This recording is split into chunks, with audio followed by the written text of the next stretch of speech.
കാരണം ഇപ്പോൾ എന്നെ സംബന്ധിച്ച് പേഴ്സണലി ഞാൻ റിവ്യൂ കണ്ടല്ല സിനിമയ്ക്ക് പോകുന്നത്. നല്ല കണ്ടൻറ്റുള്ള സിനിമകൾ ഇറക്കി കഴിഞ്ഞാൽ മലയാള സിനിമകൾ നശിപ്പിക്കില്ല.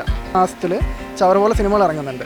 അതിൽ എത്ര സിനിമകൾ ഒരാഴ്ച വെച്ച് ഓടുന്നുണ്ട് എന്ന് ഒരു വലിയ ചോദ്യമാണ്. ഈ പറയുന്ന ജിഗർദണ്ഡ അല്ലെങ്കിൽ അതുപോലുള്ള സിനിമകൾ വെച്ച് കമ്പയർ ചെയ്യുകയാണെങ്കിൽ നമുക്ക് അതുപോലത്തെ ഒരു മാസ് എലമെൻ്റ് ഉള്ള സിനിമകൾ ഉണ്ടോ എന്നൊരു ചോദ്യമാണ്.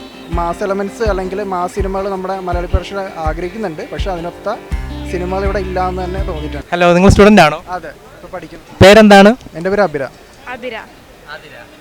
ഓക്കെ, ഇപ്പോൾ ഞാൻ ചോദിക്കാൻ വന്നത്, ഇപ്പോൾ നമ്മുടെ മലയാള സിനിമ ഇപ്പോൾ തകർച്ചയിൽ പൊയ്ക്കൊണ്ടിരിക്കുകയാണല്ലോ. അപ്പോൾ അതിൽ യൂട്യൂബ് റിവ്യൂമാരുടെ ഇപ്പോൾ കുറച്ച് പ്രശ്നങ്ങളൊക്കെ ഉണ്ടായി. അപ്പോൾ യൂട്യൂബ് റിവ്യൂ കാരണമാണ് മലയാള സിനിമയിൽ ആൾ കയറാത്തതെന്നാണ് പറയുന്നത്. അപ്പോൾ അതിനെപ്പറ്റി എന്താണ് നിങ്ങളുടെ അഭിപ്രായം?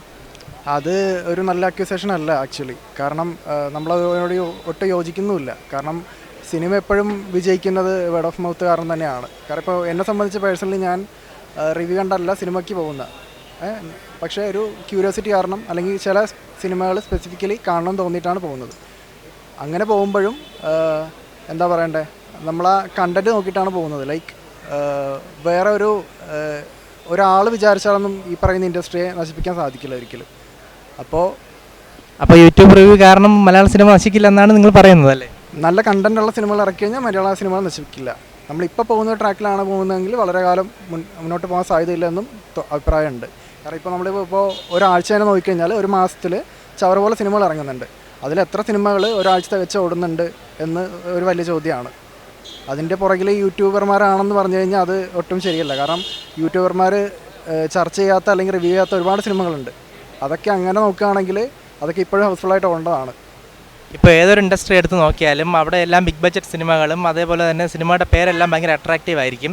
തമിഴിൽ വരുമ്പോൾ ജിഗർദാണ്ട, ലിയോ, വിക്രം, കൈദി ഇങ്ങനെയെല്ലാം പോകും, മാർക്ക് ആൻ്റണി. പക്ഷേ മലയാളത്തിൽ വരുമ്പോൾ അത് നമ്മുടെ ഭയങ്കര ഇപ്പോൾ മലയാള സിനിമയിൽ വരുമ്പോൾ തന്നെ അച്ഛനൊരു വാഴ വെച്ചു, തീപ്പൊരി ബെന്നി, കുണ്ടന്നൂരിലെ കുൽസിത ലഹള ഇങ്ങനത്തെ സിനിമകളുടെ പേരാണ്. അപ്പോൾ അതിനെപ്പറ്റി എന്താണ് നിങ്ങൾക്ക് പറയാനുള്ളത്?